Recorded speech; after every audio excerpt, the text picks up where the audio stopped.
সুমন, পুষ্পা, কি হচ্ছে সব? তোমরা চলে এসেছো? আমাদের তো আসার কথাই ছিল। তুমি ঘর মুছতেছো কেন সুমন? না না, এমনি দেখছিলাম, কখনো তো ঘর মুছিনি, তাই একটু ট্রাই করে দেখলাম ঘর মুছতে কেমন লাগে।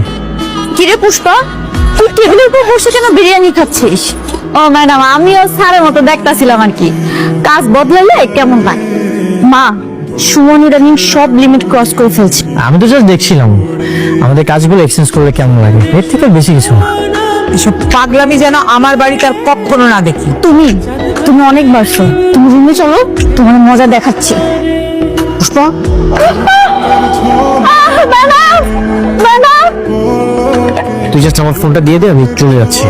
আমি আপনারা কইছি না আপনার মোবাইল পাবেন না। সুমন, এত রাতে তুমি কই গেছিলা? আমি মানে পানি খেতে গিয়েছিলাম।